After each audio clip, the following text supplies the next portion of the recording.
परम सत्कार योग गुरु प्यारी सात संगत जी, राधा स्वामी जी। आज का यह सत्संग संत दरिया साहिब जी महाराज की वाणी से लिया गया है और सत्संग का विषय है कि नाम का रस पीकर मन कैसे काबू में आता है। सत्संग बड़ा ही महत्वपूर्ण और रूहानियत से भरा हुआ है। हर बार की तरह इस बार भी आप जी से विनती की जाती है कि सत्संग को ध्यान पूर्वक सुने और साथ ही विनती है कि सत्संग वीडियो को लाइक और चैनल को सब्सक्राइब कर बेल नोटिफिकेशन को ऑल पर जरूर दबा लें जी, ताकि जब भी हम सत्संग वीडियोस अपलोड करें सबसे पहले आप जी तक पहुंच सके। संगत जी, अगर आपने हमारा पिछला सत्संग वीडियोस जून महीने में हमारी रूह किस अवस्था में होती है नहीं सुना है तो ऊपर आई बटन और इस सत्संग के एंड स्क्रीन में वीडियो है जी, आप जी जाकर सुन सकते हैं। तो चलिए आज का यह सत्संग वीडियो आरंभ करते हैं और सुनते हैं कि संत दरिया साहिब हमें क्या समझाते हैं। आप जी फरमाते हुए कहते हैं कि जो दुनिया की देखा देखी सत्संग में आते हैं वे ना तो वचनों को हृदय में उतारते हैं और ना दर्शन ही प्रेम से करते हैं। उनका बने क्या, कुछ नहीं। कहते हैं कि सत्संग की महिमा क्या कहें, वह अति महान है, परंतु जीव भी तो अधिकारी चाहिए। जब तक किसी शब्द स्वरूपी शब्द अभ्यासी महात्मा का सत्संग नहीं मिलता, अंदर पर्दा नहीं खुलता। कुंजी सदगुरु के हाथ में है, गुड़ी भी है, ज्ञानी भी है, लेकिन कुंजी वाला महात्मा कहीं कहीं मिलता है। कहते हैं कि गुरु परोपकारी होता है, उसको हमसे कोई गरज या स्वार्थ नहीं होता। हम जन्मों जन्मों से इस जेल खाने में फंसे हुए हैं। सदगुरु को हम पर दया आती है, वह चाहता है कि भक्ति करवाकर हमें इस जेल खाने से आजाद करवा दे और मालिक के देश पहुंचा दे। सदगुरु ना किसी का मजहब तोड़ता है और ना ही बनाता है, फिर वह किसी की कौड़ी तक भी नहीं लेता, बल्कि मुफ्त का नौकर है। अगर हम उसका कहना ना माने, उसके उपदेश पर विश्वास ना करें, तो हमारे खोटे भाग्य हैं। कहते हैं कि हम सदगुरु के पास आते हैं, परंतु उनके वचन नहीं मानते। भजन सुमिरन करना, मन इंद्रियों से छुटकारा पाना, शांति और प्रेम प्राप्त करना आपका अपना काम है। गुरु कहता है कि ये जिंदगी के राग रंग छोड़ दे, इनकी मोहब्बत दिल से निकाल दे, मगर कोई नहीं मानता। कहते हैं कि खबरदार हो जा, इन नापाक चीजों की तरफ से हट जा। उसके पास जा जो कहता है कि मैं इन चीजों से बचा हुआ हूं। और अगर तू यह नहीं कर सकता तो उसकी शरण ले जिसने उस महात्मा या गुरु की शरण ली हुई है। वह कौन है? वह मुर्शिद है या फिर उसके चरण हैं। अगर उनका पल्ला पकड़ ले तो तेरा कल्याण हो जाए। कहते हैं कि सदगुरु और सत्संग ऐसे जीवों का क्या करे, और ऐसे जीव इस संसार समुद्र से पार कैसे हो। हमारा मन और इंद्रियां शराब, कबाब, विषय विकार और जगत के भोगों के आशिक हैं। अगर अंदर नाम का रस लेना है तो धीरे धीरे इंद्रियों के स्वादों को त्याग कर सूरत को निर्मल कर लो और अपने मन को अंदर जाने की आदत डालो। जैसे जैसे यह नाम की कमाई करेगा, यह निर्मल होता जाएगा। सदगुरु के उपदेश के अनुसार नाम या शब्द धुन का अभ्यास करना ही मन को जीतने और संसार से मुक्त होने का एकमात्र उपाय है। नाम के मीठे रस को पीकर मन अपनी चंचलता छोड़कर शांत और एकाग्र हो जाता है। मन त्रिकुटी का रहने वाला है, अतः त्रिकुटी को पार किए बिना मन के प्रहार से बचे रहना अत्यंत कठिन है। यही कारण है कि बड़े बड़े ऋषि मुनि भी मन के धोखे में आकर अपने मार्ग से भ्रष्ट हो गए। सद्गुरु की शरण लेकर नाम का अभ्यास किए बिना जीव कभी भी मन के जाल से निकल नहीं सकता। संत या सद्गुरु सत्पुरुष रूपी सिंह के अंश हैं। वे निर्भय होकर संसार में विचरण करते हैं और मन रूपी हाथी को तुरंत मरोड़ डालते हैं।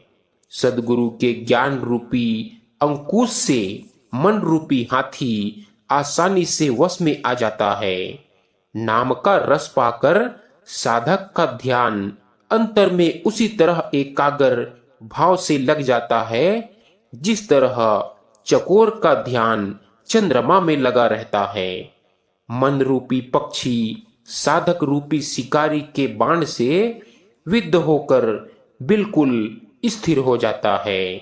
इस प्रकार सद्गुरु के दिए हुए नाम के अभ्यास द्वारा मन वश में आ जाता है और आत्मा मन के चुंगल से छुटकारा पाकर अपने परम आनंदमय धाम में पहुंच जाती है।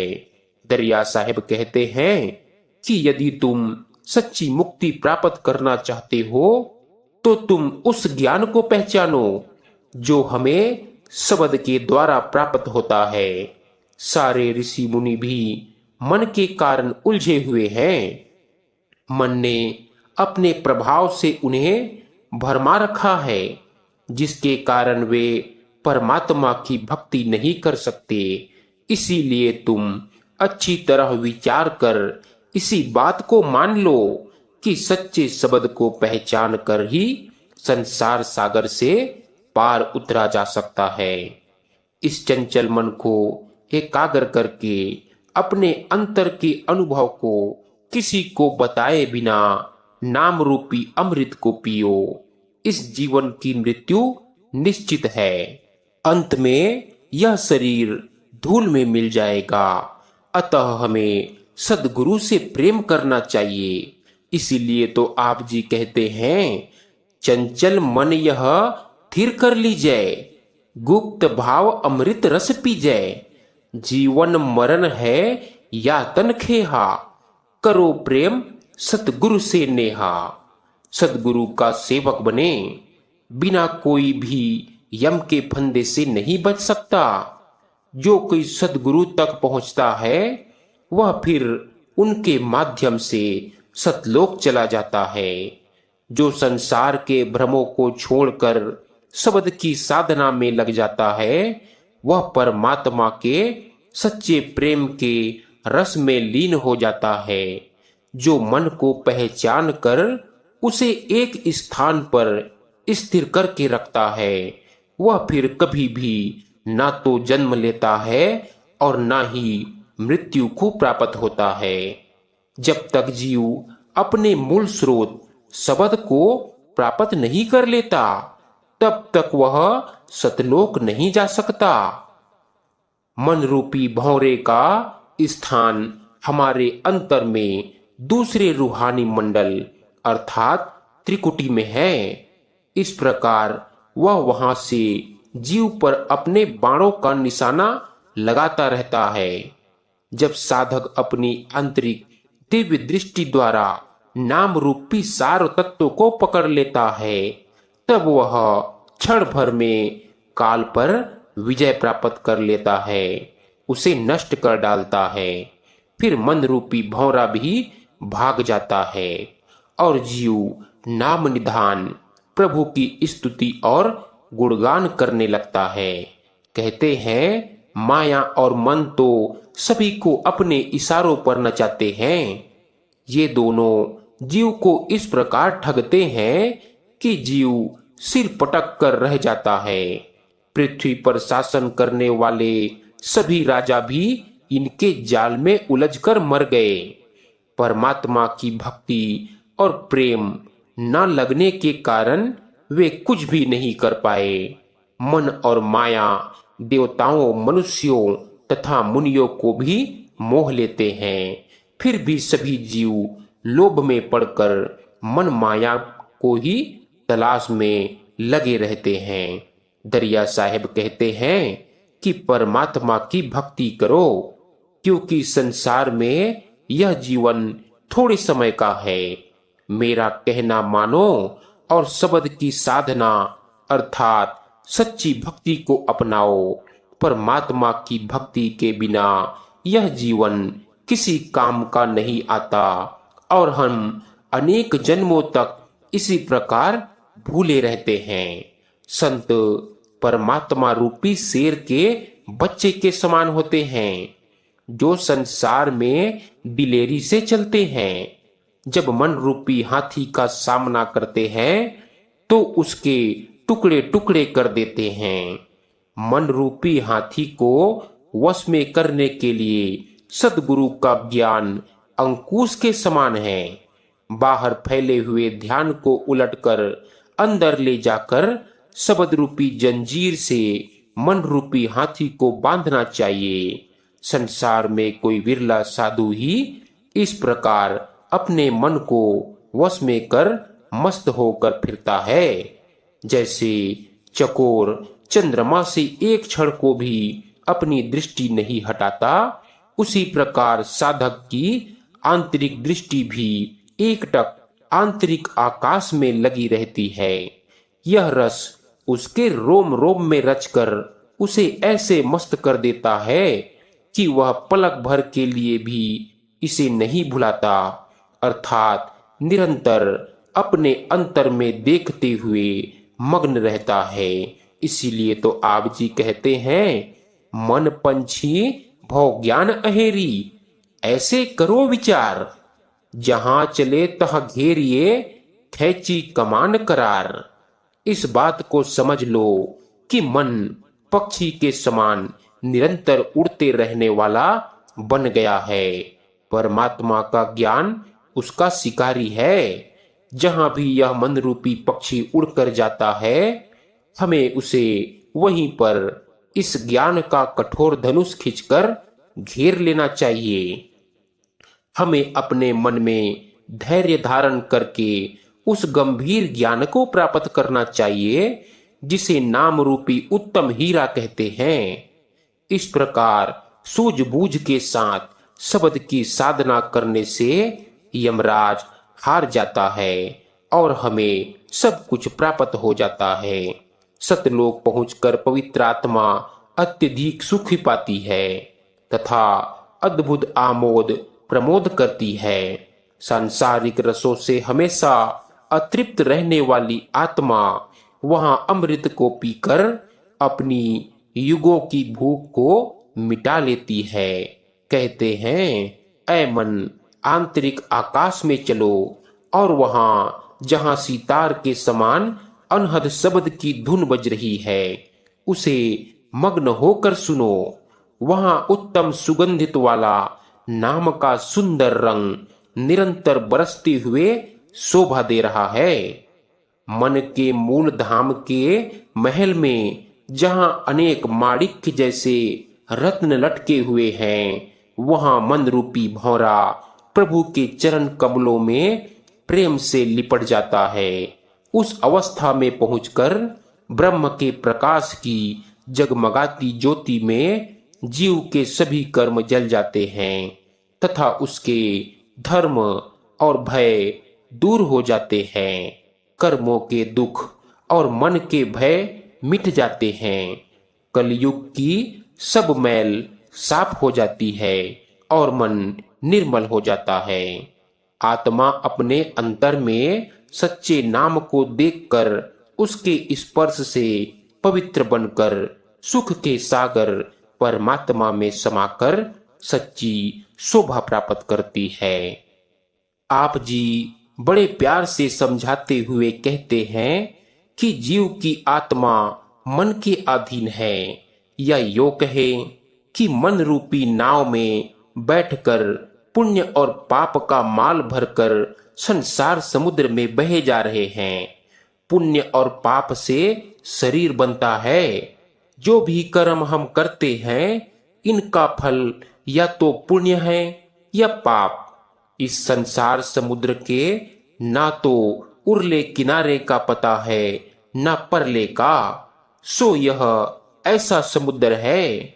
यह हालत देखकर गुरु नानक साहिब कहते हैं कि हाय अफसोस, कुल जहान बहा जा रहा है।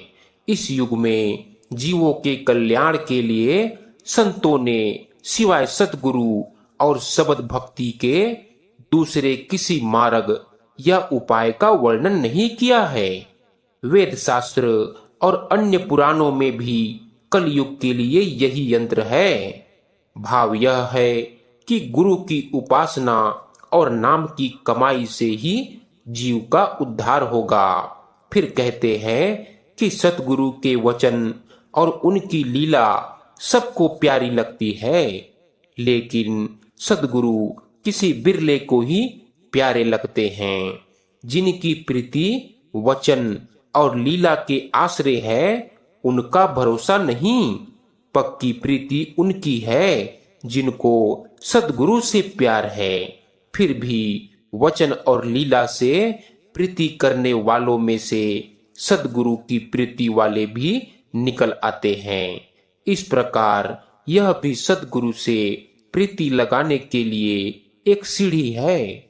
वक़्त के सतगुरु की हर बात में विशेषता होती है।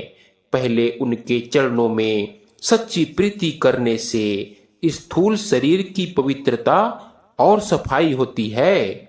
जिस समय अधिकारी नाम या शब्द धुन को सुनेगा, तो उसको शब्द का सूक्ष्म स्वरूप, सदगुरु का सूक्ष्म स्वरूप और अपना सूक्ष्म स्वरूप सब एक ही रूप में दिखाई देंगे।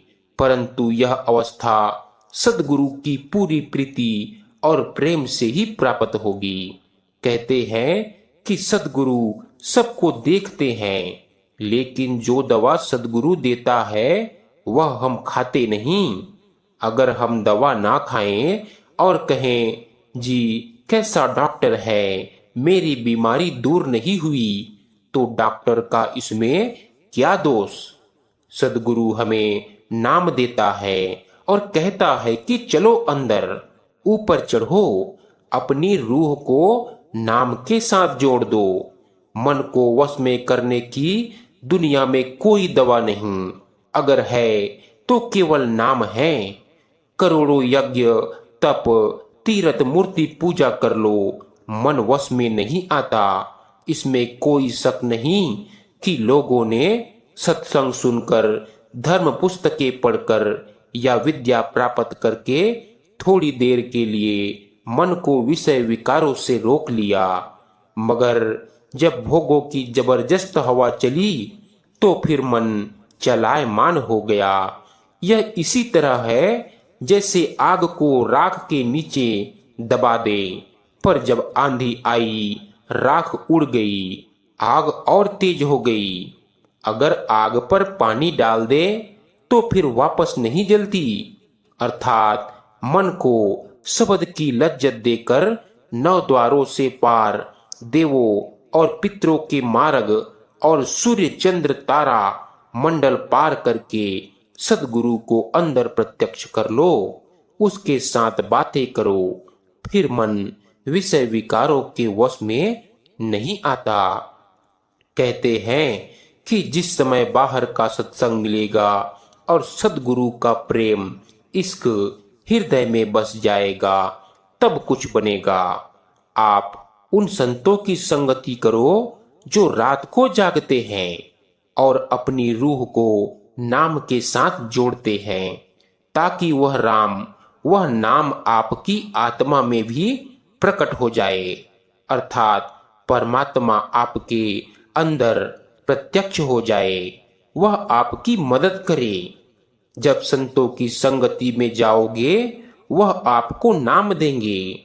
जब आप नाम की कमाई करेंगे तो वह मालिक आपके अंदर प्रकट हो जाएगा। कहते हैं अगर वह प्रीतम अपने मुंह से पर्दा हटा दे तो जिस तरह पतंगे दिए पर जल जाते हैं, इसी तरह हम भी अपनी जान और दिल कुर्बान कर दें। ऐ मजनू, मेरा हाल ना पूछ, हम प्रेम के मतवाले हैं और हमने आशिकों की आखिरी मंजिल से भी आगे सैकड़ों मंजिलों को तय किया है। कहते हैं कि मुझे अपने प्रीतम के वियोग में रात को 1 मिनट के लिए भी नींद नहीं आती और दिन भी इसी तरह हैरानी से बीत जाता है। प्रेमी प्रेम के मार्ग पर चलता हुआ 1 मिनट के लिए भी आराम नहीं ले सकता। इस बेचैनी या बेआरामी में जो खुशी या आराम है, वह प्रेम पथ का दीवाना या गुरुमुख ही जान सकता है, मनमुख नहीं जान सकता।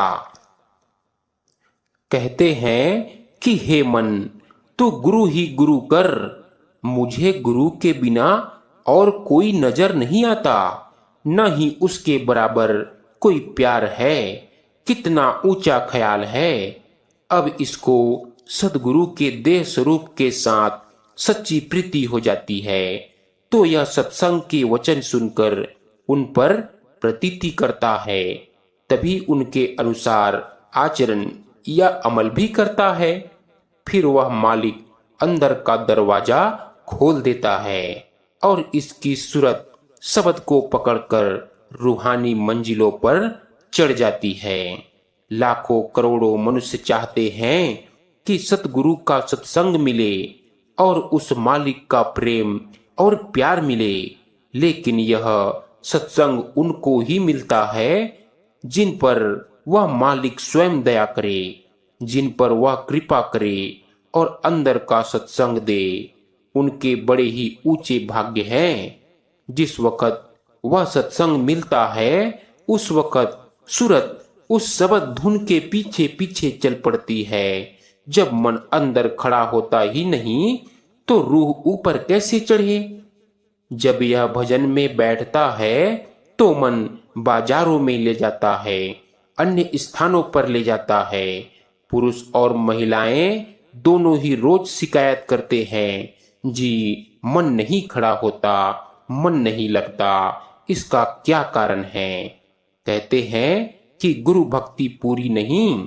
गुरु भक्ति किस दुकान से लाएं?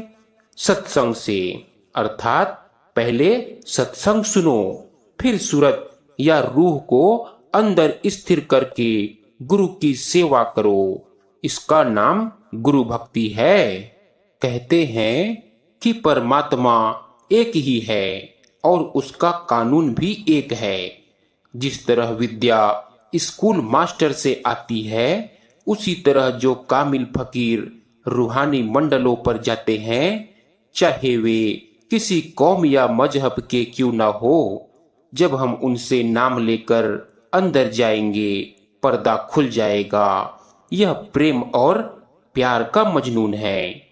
यहाँ चतुराई और विद्वता का कोई लिहाज नहीं। फिर कहते हैं कि जिनको पूरा गुरु नहीं मिला, अर्थात जिन्हें किसी कामिल मुर्शिद की संगति प्राप्त नहीं हुई, वे लोग जपने को नाम समझ बैठे हैं। कोई गिरधारी गिरधारी करता है, कोई मुरारी मुरारी करता है, कोई राम राम करता है, कोई अल्लाह अल्लाह करता है, कोई कुछ तो कोई कुछ। अब यहाँ दुनिया बड़ी भारी गलती करती है। नाम और नामी में भेद है। जब तक नामी ना मिले, नाम का कोई फायदा नहीं। इसी विषय का एक और मजनून है कि अगर नाम जपना है तो नामी को ढूंढो, बिना नामी के नाम का कोई फायदा नहीं। मैं कहता हूं कि जबानी नाम जपना बुरा नहीं, लेकिन वह मुक्ति नहीं दे सकता। अब नाम दो हैं, एक जबानी, दूसरा रूहानी। जबानी नाम से रूह एकाग्र होकर 10वीं गली में जाती है। हमें इससे काम लेना है। जहां तक इसकी हद है यह वहां तक ले जाएगा। आगे हमें दूसरे अर्थात रूहानी नाम से काम लेकर रूहानी मंडलों पर चढ़ना है। जिसको इच्छा है वह अंदर जाए। हमारा ठेका नहीं है कि जबरदस्ती मनाएं। जबरदस्ती मनाना बेकार है और उसका कोई फायदा नहीं। इसके विपरीत जो प्रेम से मनाना है उसका फायदा है। नाम जपने से परे की चीज है, फिर भी अगर जपो तो कोई डर नहीं। लेकिन जपने जपने में फर्क है। जिस तरह जिसने मिस्री देखी नहीं खाई नहीं, उसके मिस्री मिस्री कहने का कोई फायदा नहीं। इसी प्रकार जो नाम जपते रहे लेकिन अंदर नहीं गए, उनको नाम जपने का कोई फायदा नहीं। मिसाल के तौर पर एक आदमी का नाम रामनाथ है। वह हमारे सामने नहीं है, हमें उससे मिलना है। हम उससे मिलने के लिए उसका नाम ले लेकर पुकारेंगे। अगर वह सामने आ जाए तो फिर उसका नाम लेने की जरूरत नहीं। सो आप जब गुरु के दिए हुए नाम की कमाई करेंगे तो नामी प्रत्यक्ष हो जाएगा। फिर ना काम रहेगा, न क्रोध, न लोभ, न मोह और न अहंकार। आपकी सारी बीमारी दूर हो जाएगी। अगर इसको कामिल मुर्शिद मिले, वह नाम का भेद समझाए और यह मेहनत करे तो अंदर पर्दा खुल जाए। अब सब कुछ कहकर दरिया साहिब अंत में हमें बड़े प्यार से समझाते हुए कहते हैं कि जब तक मनुष्य के पास प्रेम युक्ति युक्ति नहीं, तब तक कोई कितना ही ज्ञान का वर्णन क्यों ना करता रहे, कोई लाभ नहीं। सदगुरु के मार्गदर्शन में शीतलता या शांति प्रदान करने वाले शब्द में समाकर सहज अवस्था प्राप्त करके ही प्रेम रूपी अमृत को प्राप्त किया जा सकता है। शब्द में समाने के बाद जीव उसी प्रकार अपनी सुध बुध खो देता है जैसे कमल के फूल पर भौरा मस्त हो जाता है। वह संसार में अनासक्त होकर घूमता भी है, पर फिर आकर शब्द में समा जाता है।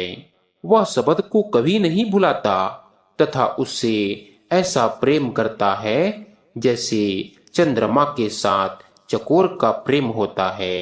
सच्चे ज्ञान का मूल प्रेम और भक्ति है, जिनके आधार पर अंतर में खिले हुए सहज दल कमल को प्राप्त किया जा सकता है। इसीलिए जीव को चाहिए कि वह सद्गुरु की शरण में जाकर उनके प्रेम में लीन होकर तीन गुणों के दायरे में न आने वाले परमात्मा का दर्शन करके निर्मल यश प्राप्त करे। सद्गुरु के पास जाकर सच्चे नाम का सहारा ले। ऐसा करने से हृदय का अनुपम कमल खिलने में कुबुद्धि दूर हो जाती है। वह शब्द की अलौकिक सुगंध में इस प्रकार मस्त हो जाता है जैसे कमल पर भौरा। तब वह सबसे अनासक्त रहकर अपने अंतर में कमल रस में विलास करता रहता है। जिस प्रकार मनियारा सांप जब चारा चरते हुए अपनी मड़ी को जमीन पर उतार कर रखता है, तब भी वह अपनी दृष्टि को उससे नहीं हटाता। उसी प्रकार शब्द में मगन रहने वाला जीव संसार का कामकाज करता हुआ भी शब्द से अपने ख्याल को नहीं हटाता। नाम का प्रत्यक्ष अनुभव प्राप्त करके उसकी अवस्था ऐसी हो जाती है जैसे पतंगे की दृष्टि केवल सामने दिखाई दे रहे दीपक में होती है और वह उसमें जलते समय मुंह नहीं मोड़ता। ठीक वैसे ही जैसे पुराने जमाने में सब कुछ त्याग कर साहसी स्त्री अपने मृत पति के पास जाकर उसके साथ चिता में जल जाती थी। शरीर छूटने का जरा भी डर उसे नहीं होता था। सामने की सभी सांसारिक वस्तुओं को छोड़ वह अपने पति से जा मिलती थी, ऐसे ही एक चित्त होकर नाम का ध्यान करना चाहिए। कहते हैं कि हे मनुष्य, तू नाम से प्रेम और प्रीति लगा। ऐसे करने पर तू संसार सागर में कभी हार नहीं सकता।